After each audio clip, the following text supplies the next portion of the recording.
Rameshwar tutorial की online class में आपका स्वागत है। सभी को गुड मॉर्निंग। आज मैं आप लोगों के लिए बहुत ही महत्वपूर्ण, बहुत इंपॉर्टेंट टॉपिक लेकर आया हूं आज की क्लास में, जिससे सभी कंपटीशन के एग्जाम में प्रश्न पूछे जाते हैं और आप लोग भ्रम में पड़ जाते हैं कि सही जवाब क्या है, सही उत्तर हम कैसे दें। आज के क्लास में सारी समस्याओं का निदान आपका हो जाएगा। आपसे एक भी प्रश्न इस टॉपिक से मिस नहीं होगा। आज हम आपको ऐसा बताएंगे कि शायद ही कोई प्रश्न आपसे मिस होगा, इसलिए आप जो है इस टॉपिक को ध्यान से देखिए और इस टॉपिक से जुड़े जितने भी प्रश्न हैं उसको आप तैयार कर लीजिएगा, नोट डाउन कर लीजिएगा, क्योंकि आगामी परीक्षाओं के लिए बहुत ही महत्वपूर्ण आज की टॉपिक है। आज की आपकी टॉपिक है सिंधु नदी तंत्र। आज हम अपवाह प्रणाली के अंतर्गत नदी तंत्र की टॉपिक लेकर आया हूं, जिसमें सिंधु नदी तंत्र। जैसा कि आप जानते हैं कि नदियां, जो भारत की प्रमुख नदियां हैं, उनको दो भागों में बांटा गया है, एक हिमालयी नदी, एक प्रायद्वीपीय नदी। तो हिमालय से निकलने वाली जितनी भी नदियां हैं उनको हम हिमालयी नदी कहते हैं। इसके बाद जो पठारी क्षेत्र यानी प्रायद्वीपीय भारत से निकलने वाली जो नदियां हैं उनको हम प्रायद्वीपीय नदियां कहते हैं। तो आज हम हिमालयी नदी के अंतर्गत जो तीन प्रमुख नदियां हैं, तीन प्रमुख नदी तंत्र हैं, सिंधु नदी तंत्र, गंगा नदी तंत्र और ब्रह्मपुत्र नदी तंत्र। इन तीनों नदी तंत्रों में आज हम पढ़ेंगे जो है सबसे पहले सिंधु नदी तंत्र। इससे हर एग्जाम में प्रश्न पूछे गए हैं, आप देख लीजिएगा। मैं कह रहा हूं, आप टेस्ट सीरीज उठाकर देख लीजिएगा, पेपर उठाकर देख लीजिएगा। इस आज की टॉपिक से हमेशा प्रश्न पूछे गए हैं। तो आइए हम देखते हैं आज की जो महत्वपूर्ण जो है टॉपिक है सिंधु नदी तंत्र। तो ये देखिए सिंधु नदी तंत्र आपके सामने। सिंधु नदी तंत्र जो है एक बहुत बड़ा तंत्र है नदियों का। तो सिंधु नदी तंत्र क्या होता है? कई नदियों का जो एक समूह होता है उसी को हम तंत्र कहते हैं। तंत्र को हम सिस्टम कहते हैं। इसको हम सिंधु रिवर सिस्टम भी कहते हैं। तो हम देखेंगे यहाँ पर आज, देखिए यहाँ पर आपके सामने है, देखिए ये भारत का मानचित्र बना हुआ है। ये भारत का हिमालयी क्षेत्र है, आप देख रहे हैं ये हिमालयी क्षेत्र है, ठीक है। ये हिमालय का विस्तार यहीं पर फैला हुआ है, आप देख लीजिए यहाँ से यहाँ तक। यहीं पर ये देखिए ये जो स्थान है ये भारत में नहीं है, ये कहाँ स्थित है आपको मैं बता दूं कि ये चाइना में यानी तिब्बत में स्थित है। तिब्बत में कैलाश पर्वत के पास जो मानसरोवर झील है, मानसरोवर झील के पास एक चेमायुंगदुंग ग्लेशियर है। ग्लेशियर का मतलब आप समझ रहे होंगे कि एक ऐसा जो है भूभाग जो बर्फ के रूप में हो, बर्फ के रूप में पाया जाता हो या बर्फ जमी हुई हो, उसे हम ग्लेशियर कहते हैं। तो इस तरह से बर्फ का पठार कह लीजिए, बर्फ का पर्वत कह लीजिए, इस तरह से ये मानसरोवर के पास जो चेमायुंगदुंग ग्लेशियर है, इस युंगदुंग ग्लेशियर ये कहाँ स्थित है?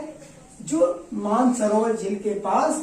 इसी ग्लेशियर से एक प्रमुख नदी निकलती है जो पश्चिमी भाग में, भारत के पश्चिमी भाग में प्रवाहित होते हुए पाकिस्तान में प्रवेश करती है या प्रवाहित होती है। इस तरह से आप देखिए कि ये जो मानसरोवर झील के पास से जो नदी प्रमुख निकलती है, यह इसका क्या नाम है? सिंधु नदी। सिंधु नदी। अब आप देख रहे होंगे कि मानसरोवर झील से यहाँ पर ये जो है प्रवेश करती है और ये कहाँ जाती है, ठीक है। ये देखिए कहाँ जाती है, ये देखिए ये भारत में एंट्री करती है। ये देखिए भारत के दो प्रमुख राज्य हैं, ये क्या है आपका? ये लद्दाख और कारगिल है। लद्दाख और कारगिल में प्रवाहित होते हुए, ठीक है, ये प्रवाहित होते हुए ये देखिए पीओके का क्षेत्र है, पीओके पाक ऑक्युपाइड कश्मीर, ये पीओके का क्षेत्र है, पाकिस्तान के जो अधीन है। तो आप देखें कि यहाँ ये मानसरोवर झील से, ठीक है, मानसरोवर झील से एक नदी निकलती है तिब्बत से, और एक पश्चिम उत्तर पश्चिम की ओर प्रवाहित होते हुए ये लद्दाख राज्य में प्रवेश करती है। कहाँ से? दमन चौक। ये देखिए स्थान, जो ये देखिए मैं बना रहा हूँ, इसे आप देखें, ये दमन चौक है। ये क्या है? दमन चौक, ठीक है। ये देखिए दमन चौक, ये क्या है? दमन चौक। इसको हम नीचे लिख रहे हैं, दमन चौक, ठीक है। दमन चौक, दमन चौक से ये जो है प्रवेश करती है कहाँ? लद्दाख में, और भारत के कारगिल और लद्दाख जिले में प्रवाहित होती हुई ये नदी जो है, ठीक है, जिसकी लंबाई 2880 किलोमीटर है, वह पहले तो यह कहाँ प्रवाहित होती? लद्दाख जिले में। फिर इसके बाद यह कारगिल में प्रवेश करती हुई ये पीओके के क्षेत्र में जाती है, और पीओके से प्रवाहित होती हुई ये जो है यहाँ चिल्लास नामक, देखिए चिल्लास है, ये भारत में स्थित है। चिल्लास नामक स्थान से पाकिस्तान का जो दर्दिस्तान प्रदेश है, ये देखिए दर्दिस्तान, इसके बाद क्या है? दर्दिस्तान है, इसके अंदर क्या है? चिल्लास है। चिल्लास के पास से ये दर्दिस्तान जो प्रदेश है वह कहाँ स्थित है? ये दर्दिस्तान पाकिस्तान का भाग है, और ये जो चिल्लास है वो भारत का भाग है। तो ये चिल्लास नामक स्थान से पाकिस्तान में एंट्री करती है, प्रवेश करती है, घुस जाती है। तो ये कहाँ घुसती है? दर्दिस्तान। दर्दिस्तान से यह प्रवेश करती है कहाँ पर? जो है पाकिस्तान में प्रवेश करती है, और ये आगे बढ़ती है, और ये मिठानकोट, देखिए मिठानकोट पाकिस्तान का ही भाग है। मिठानकोट में क्या करती है? मिठानकोट में ये जो उसकी और सहायक नदियां हैं, जिसको हम पंचनद कहते हैं, यानी झेलम, चिनाब, रावी, ब्यास और सतलज, जो और उसकी 5 सहायक नदियां हैं, उनसे इनका संगम कहाँ होता है? मिलन कहाँ होता है? इसका मिलन जो होता है वह कहाँ होता है? मिठानकोट में। मिठानकोट में मिलन होता है। इसके बाद यहाँ से नदी जो है आगे बढ़ती है, और कराची आप जानते होंगे पाकिस्तान का बहुत फेमस शहर है, और कराची के पूर्व में ये नदी जो है अरब सागर में गिर जाती है। इस तरह से आपने देखा कि सिंधु नदी का उद्गम क्या है? मानसरोवर झील के पास चेमायुंगदुंग ग्लेशियर से यह नदी निकलती है, और ये दमन चौक, ये लद्दाख में दमन चौक से प्रवेश करती है, और यह कारगिल और लद्दाख जिले होते हुए पीओके के क्षेत्र में प्रवेश करती है। इसके बाद भारत के चिल्लास नामक स्थान से और पाकिस्तान के दरियादस्त, ठीक, दर्दिस्तान में प्रवेश करती है। फिर आगे आके मिठानकोट में अपनी और जो 5 सहायक नदियां हैं उनसे मिलती है। इसके बाद एक कराची के पूर्व में जो है अरब सागर में जो है कच्छ के पास जो है गिरती है। इस तरह से आपने देखा इसकी लंबाई क्या है। यहाँ पर 2-3 चीजें बहुत महत्वपूर्ण है, आप इसको देखें। पहला तो ये कि सिंधु नदी का उद्गम क्या है? मानसरोवर झील और चेमायुंगदुंग ग्लेशियर। पहली पॉइंट आपको जाननी जरूरी है, जानना आवश्यक है, जहां से क्वेश्चन पूछा जाता है। और ये है कहाँ? तिब्बत में। कहाँ है? कैलाश पर्वत पर। अब आप देखेंगे, अब दूसरी पॉइंट आपको नोट करने की जरूरत है कि जो सिंधु नदी भारत में कहाँ से प्रवेश करती है? कहाँ से प्रवेश करती है? दमन चौक। कहाँ से प्रवेश करती? दमन चौक। ये दूसरा प्रश्न आपके लिए महत्वपूर्ण है, ये दूसरा प्रश्न हो गया। इसके बाद ठीक है, ये देखिए बूंजीगाछ। ये बूंजीगाछ कहाँ है? ये जो है लद्दाख में स्थित है, जो विश्व का सबसे गहरा नदीगार्ज है। ठीक, विश्व का सबसे गहरा नदीगार्ज कहाँ है? बूंजीगाछ। ये कहाँ है? कारगिल में। और किसके द्वारा निर्मित हुआ है? वो सिंधु नदी के द्वारा। इसके बाद ये पीओके में जाती है। इसके बाद जो तीसरा क्वेश्चन हुआ आपका कि बूंजीगाछ कहाँ स्थित है? यह लद्दाख में स्थित है। और किस नदी के द्वारा बना हुआ है? यह सिंधु नदी के द्वारा, और यह विश्व का सबसे गहरा नदी गार्ज है। इसके आगे हम देखते हैं तो ये चौथे क्वेश्चन में कि इसकी लंबाई कितनी है। तो इसकी लंबाई कुल है सिंधु नदी की 2880 किलोमीटर। इसको भी आपको याद रखना होगा। इसके बाद यहाँ पर जो महत्वपूर्ण क्वेश्चन है, कभी कभी आता है प्रश्न कि सिंधु नदी पाकिस्तान में कहाँ से प्रवेश करती है। तो भारत के चिल्लास नामक स्थान से और पाकिस्तान के दर्दिस्तान प्रदेश से प्रवेश करती है। तो इस तरह से यहाँ चिल्लास और दर्दिस्तान को आपको याद रखना होगा। इसके बाद आगे हम जब बढ़ते हैं तो आपको एक प्रश्न और याद करना होगा कि सिंधु नदी जो है, सिंधु नदी में जो उसकी सहायक नदियां कहाँ पर मिलती हैं, या सहायक नदियों का संगम सिंधु नदी में कहाँ होता है, मिठानकोट में। ठीक है। और इसके बाद एक और है कि कराची के पूर्व में, कराची के पूर्व में यह कहाँ गिरती है, अरब सागर में। कराची के पूर्वी भाग में वह अरब सागर में गिरती है। इस तरह से आपने अभी देखा किसके बारे में, सिंधु नदी के बारे में। तो इस तरह से आपने सिंधु नदी के बारे में देख लिया कि सिंधु नदी से संबंधित जितने भी प्रश्न इंपॉर्टेंट थे, जितने भी महत्वपूर्ण प्रश्न थे मैंने बताया, इसका आप स्क्रीनशॉट ले लीजिए। आइए अब हम दूसरी जो प्रमुख सहायक नदी है सिंधु नदी की, उसको हम देख लेते हैं। देखिए यहाँ पर ये देखिए, ये लद्दाख का भाग है, ये आपका है जम्मू कश्मीर, जम्मू कश्मीर का भाग है। यहाँ पर देखिए, यहाँ से नदी निकलती है कौन सी, झेलम नदी, झेलम नदी। ठीक है। और झेलम नदी कहाँ से निकली है, आप देखिए वैरीनाग झील। ठीक, वैरीनाग झील के पास जो शेषनाग ताल है या शेषनाग झील के पास से निकली हुई है झरने से। तो इस तरह से, लेकिन इसे हम वैरीनाग झील ही पढ़ते हैं। तो इस झील से कौन सी नदी निकलती है, झेलम नदी। और यह यहाँ पर बुलर झील जो सबसे बड़ी मीठे जल की झील है, उसमें होती हुई प्रवाहित करती है। और इसकी एक जो और प्रमुख विशेषता है कि इसकी एक सहायक नदी है जिसको हम किशन कहते हैं, किशन गंगा। इसको पाकिस्तान में नीलम कहते हैं। और इसी नदी पर ही जो तुलबुल परियोजना है वह स्थित है। और यहाँ इस नदी में नौका गमन की सुविधा भी उपलब्ध है। इस तरह से यह जो झेलम नदी है वह कहाँ से निकलती है, वैरीनाग झील से निकलती है। और यह जो है पाकिस्तान में प्रवाहित होते हुए आके चेनाब नदी में मिलती है। और चेनाब नदी फिर जाकर के मिठानकोट में जो है सिंधु नदी में मिलती है। इस तरह से आप देख रहे हैं कि ये जो नदी है, ये कौन सी नदी है, झेलम नदी। एक क्रम में भी हम देख लेते हैं कि दूसरी क्या नदी है, झेलम नदी।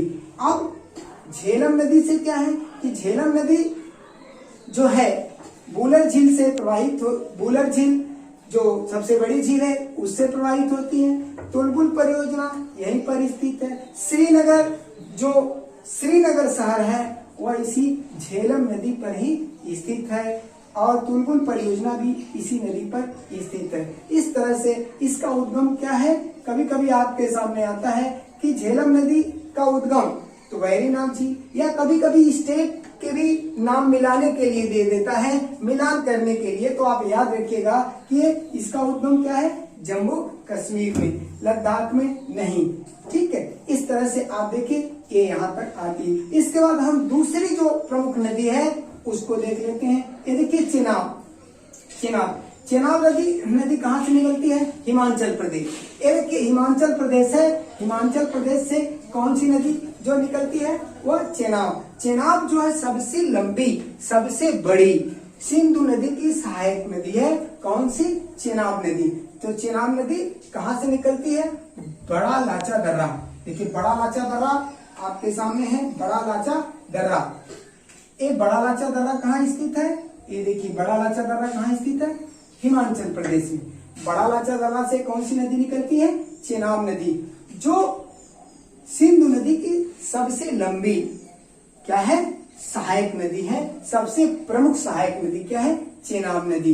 इस तरह से आपने देखा कि बड़ा लाचा दर्रा कहाँ स्थित है, हिमाचल प्रदेश में।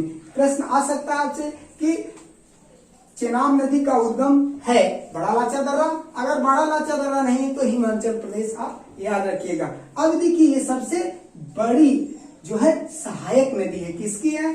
सिंधु नदी की। अब आप देख रहे हैं कि यह नदी जो है आती है और मिठानकोट में जो है सिंधु नदी से मिलती है और इसी चेनाब नदी में ही सारी नदियां के मिलती हैं। तो आइए हम देखते हैं। इसके बाद एक क्रम में भी आपने देखा सिंधु नदी, उसके बाद कौन सा क्रम था? झेलम, इसके बाद चेनाब, इसके बाद रावी। रावी नदी देखिए हिमाचल प्रदेश में ही दूसरी जो प्रमुख नदी का उद्गम है वह क्या है? रावी नदी। इसका जो उद्गम है वो क्या है आपका? रोहतांग दर्रा, जिसे वर्तमान समय में जो है अटल सुरंग के नाम से जाना जाता है। इस तरह से आप देख रहे हैं कि रोहतांग दर्रा कहाँ स्थित है? हिमाचल प्रदेश में। और रोहतांग दर्रे से जो प्रमुख नदी निकलती है वो रावी निकलती है और वह आगे बढ़ करके चेनाब नदी में जो है मिल जाती है। इसके बाद आप देखिए अगली जो प्रमुख नदी है वो कौन सी नदी है आपकी? तीसरी जो प्रमुख नदी हिमाचल प्रदेश से निकलती है वह है ब्यास। तो इसी रोहतांग दर्रे के पास ब्यास कुंड है। क्या है?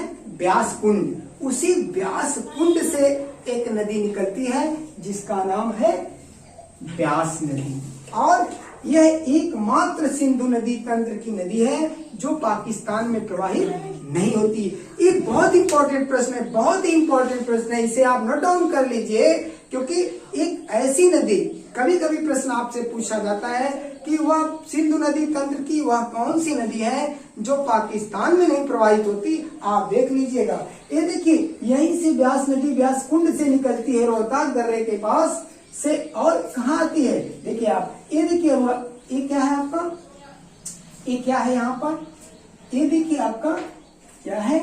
ये ब्यास कुंड है, यहाँ से ये नदी हिमाचल प्रदेश है। इसके बाद देखिए पंजाब है, पंजाब में आकर के यहाँ क्या करती है?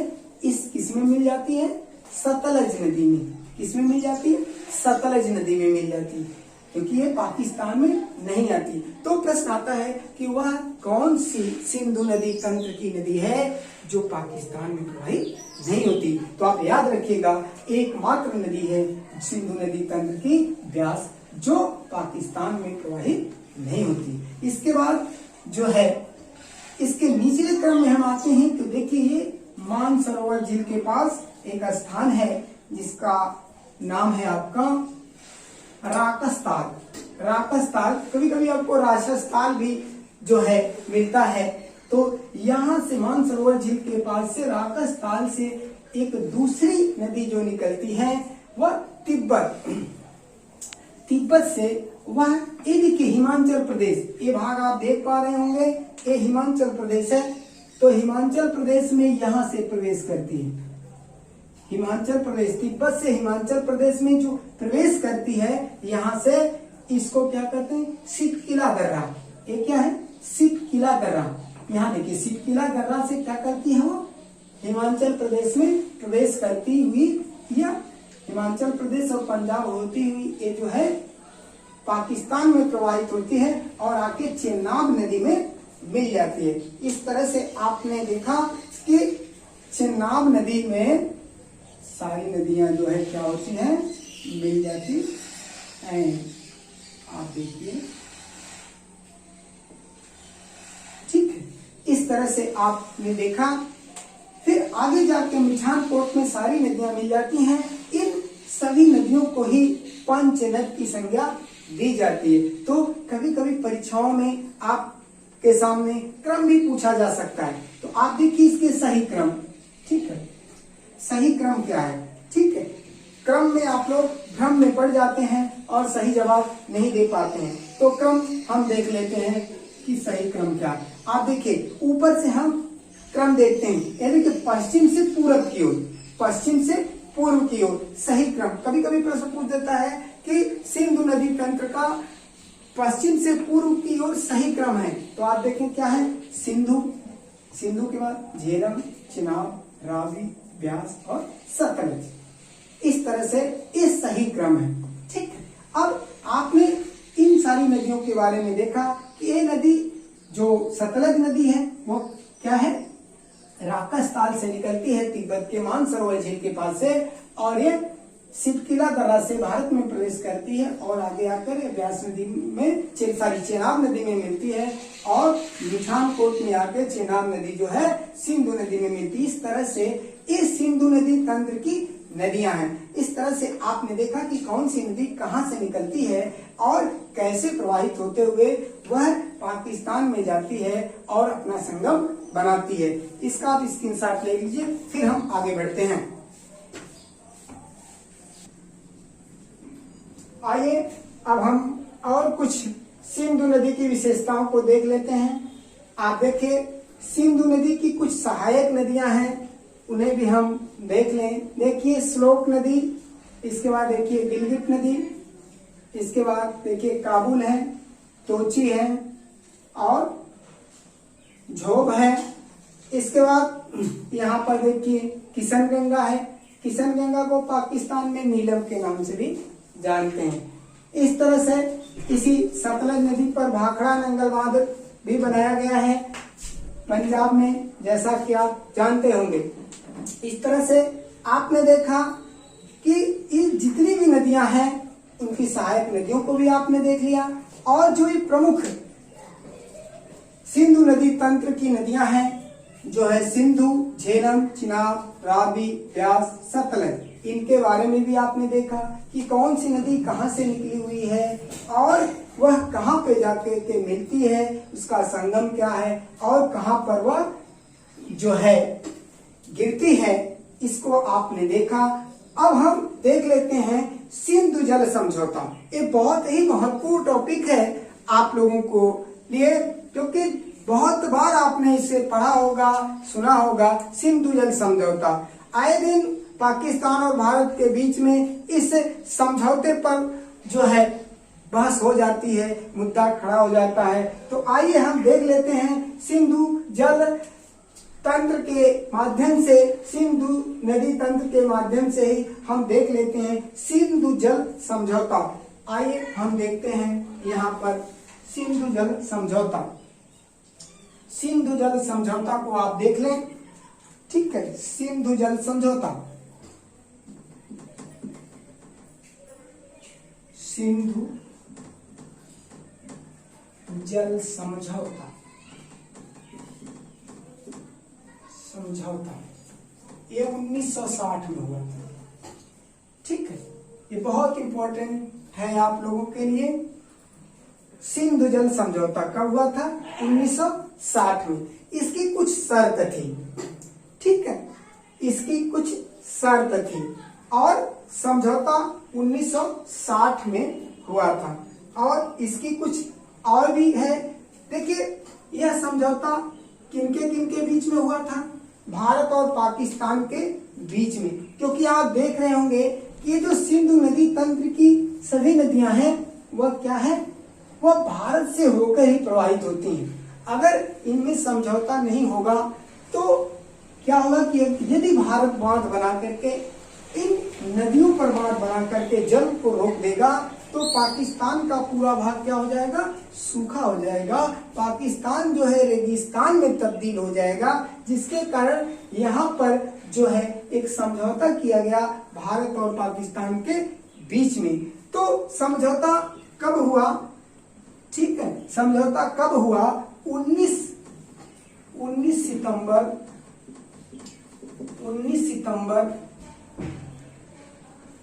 1960 को जो सिंधु जल समझौता हुआ, या सिंधु नदी जल समझौता कब हुआ? 1960 को। दूसरी पॉइंट है कि ये किसके किसके बीच हुआ? भारत और पाकिस्तान के बीच जल का बंटवारा हुआ, नदियों के जल का बंटवारा हुआ। और उस समय भारत के प्रधानमंत्री पंडित जवाहरलाल नेहरू थे और पाकिस्तान के राष्ट्रपति थे अयूब खान। तो पंडित नेहरू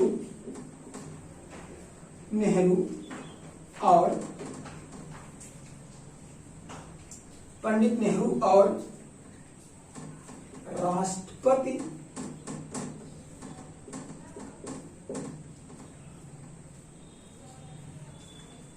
एक मिनट, सॉरी,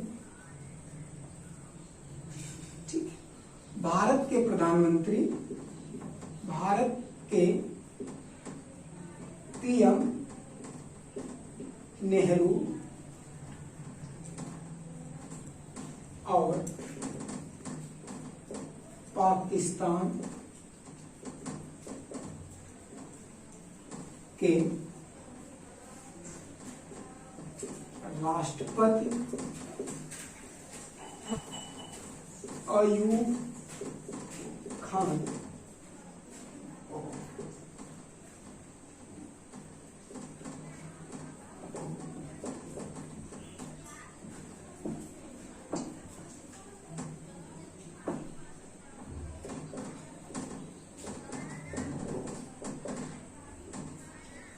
देखिए, ये जो जल का बंटवारा हुआ वह किनके किनके बीच में हुआ? भारत और पाकिस्तान के बीच में हुआ। उस समय भारत के प्रधानमंत्री पंडित जवाहरलाल नेहरू थे और पाकिस्तान के राष्ट्रपति अयूब खान। और ये समझौता कब हुआ? 19 सितंबर 1960 को। कहाँ हुआ? रावलपिंडी में। कहाँ हुआ? रावलपिंडी में। इस तरह से आपने देखा कि ये समझौता कहाँ हुआ? रावलपिंडी में। और इसकी शर्त क्या थी? इस समझौते पर जो हस्ताक्षर हुए वह रावलपिंडी में हुए। कब हुए? 19 सितंबर 1960 को। और इसकी कुछ शर्त थी। शर्त क्या थी? इस समझौते की पहली शर्त थी, यहाँ देखिए हम ऊपर लिख रहे हैं, पहली शर्त थी कि जो पश्चिम की 3 नदियां हैं, पश्चिम की 3 नदियां क्या है? सिंधु, झेलम, चिनाब। पश्चिम की जो 3 नदियां हैं, सिंधु, झेलम, चिनाब। शर्त थी जो पश्चिम की नदी क्या है? सिंधु, झेलम, चिनाब।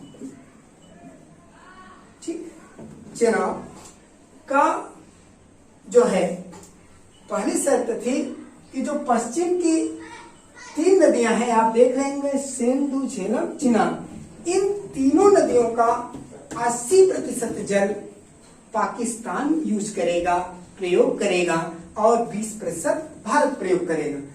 तो इन नदियों का 80%, ठीक है, पाकिस्तान 80%, सॉरी, ठीक, इसका क्या था? 80% जल पाकिस्तान और 20% भारत प्रयोग करेगा। आप देख रहे हैं पहली शर्त क्या थी? पहली शर्त थी कि सिंधु जल समझौते की जो पश्चिमी 3 नदियां हैं, कौन सी? सिंधु, झेलम, चिनाब, इसका 80% जल पाकिस्तान यूज करेगा और 20% भारत यूज करेगा। दूसरी शर्त थी कि जो पूर्वी 3 नदियां हैं, पूर्वी 3 नदियां क्या है? रावी, ब्यास, सतलज। रावी, ब्यास, सतलज। पूर्वी नदियां जो हैं 3 क्या है? रावी, ब्यास, सतलज। अब इन तीनों नदियों का 80% जल भारत प्रयोग करेगा और 20% जल पाकिस्तान उपयोग करेगा सिंचाई के लिए, कृषि के लिए, अपनी विभिन्न आवश्यकताओं की पूर्ति के लिए। इस तरह से इसकी शर्त थी 80% जल भारत, ठीक है, भारत 80% जल भारत और 20% जल पाकिस्तान।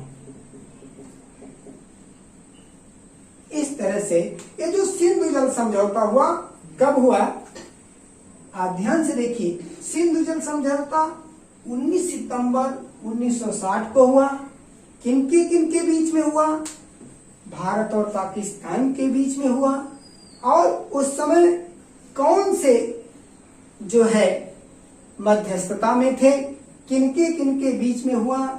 उस समय भारत के प्रधानमंत्री पंडित जवाहरलाल नेहरू थे और पाकिस्तान के राष्ट्रपति अयूब खान। इन दोनों नेताओं के बीच में रावलपिंडी में जो है सिंधु जल समझौते पर हस्ताक्षर किया गया। आप देख रहे होंगे किसके किसके बीच, नेहरू और पाकिस्तान के राष्ट्रपति क्या है, अयूब खान। इन दोनों के बीच में, और कहा ये समझौता हुआ था, रावलपिंडी में। आपने देखा कि अयूब खान और पंडित जवाहरलाल नेहरू के बीच जो जल समझौता हुआ 19 सितंबर 1960 को, उसका स्थान कहाँ हुआ था, पाकिस्तान की धरती पर हुआ था और रावलपिंडी में हुआ था। अब इस समझौते पर हस्ताक्षर तो हुई, लेकिन उस समझौते में 2 शर्त रखी गई थी। वो शर्त क्या थी आप देख लें। पहली शर्त थी, ध्यान से देखिए, कि जो पश्चिम में 3 नदियां प्रवाहित होती हैं, देखिए सिंधु, पहली नदी सिंधु, दूसरी झेलम और चिनाब। ये जो 3 नदियों की पहली शर्त थी, 3 नदियां सिंधु, झेलम और चिनाब, इन तीनों नदियों का जो 80% जल है वह कौन यूज करेगा। देखिए 80% जल पाकिस्तान उपयोग करेगा और 20% जल भारत प्रयोग करेगा। इसके साथ जो है दूसरी शर्त उस समझौते की थी कि जो पूर्वी 3 नदियां हैं, सिंधु नदी तंत्र की जो 3 पूर्वी नदियां हैं, आप देख रहे होंगे, रावी, ब्यास और सतलज। ये जो दूसरी शर्त थी कि जो 3 नदियां थी, रावी, ब्यास और सतलज, इन 3 नदियों का क्या है, 80% जल कौन यूज करेगा, भारत यूज करेगा या भारत प्रयोग करेगा, और 20% जल पाकिस्तान प्रयोग करेगा। इस तरह से यह सिंधु जल समझौता भारत और पाकिस्तान के बीच हुआ था। आज भी वर्तमान समय में अगर देखा जाए कि अगर पाकिस्तान अपनी हरकतों पर काबू नहीं रखता या उस पर नियंत्रण नहीं रखता, तो अगर भारत से जो नदियां प्रवाहित हो रही हैं उनके जल को अगर रोक दिया जाए तो पाकिस्तान के लिए बहुत बड़ी समस्या होगी। पाकिस्तान का अधिकांश भूभाग जो है रेगिस्तान हो जाएगा। इसलिए ये समझौते का पालन करना बहुत ही जरूरी है पाकिस्तान के हित के लिए। अगर बहुत ही पाकिस्तान परेशान करेगा भारत को, तो एक ऐसी स्थिति आ सकती है कि भारत जब जल को रोक सकता है। इस तरह से आज के क्लास में आपने देखा कि सिंधु नदी तंत्र की प्रमुख नदियां क्या थी और कौन कौन सी नदियां सिंधु नदी तंत्र के अंतर्गत आती हैं, उनका उद्गम स्थान क्या है, वो कहाँ मिलती हैं और कैसे वह प्रवाहित होती हैं, और सिंधु जल समझौता जो 1960 आप बार बार पढ़ते होंगे, उसकी कुछ विशेषताओं को आपने देखा, उसकी मूल जो है कि थीम को समझा कि यह समझौता क्यों हुआ था और यह समझौता कैसे हुआ था, किनके बीच में हुआ था, इस समझौते की शर्त क्या थी, और उन सारी शर्तों को आपने देखा, उन सारे समस्याओं के बारे में आपने पढ़ा इस आज के टॉपिक में। तो आज के लिए इतना ही। अब अगले क्लास में हम आगे की टॉपिक लेकर आएंगे। आज के लिए इतना ही। जय हिंद, जय भारत।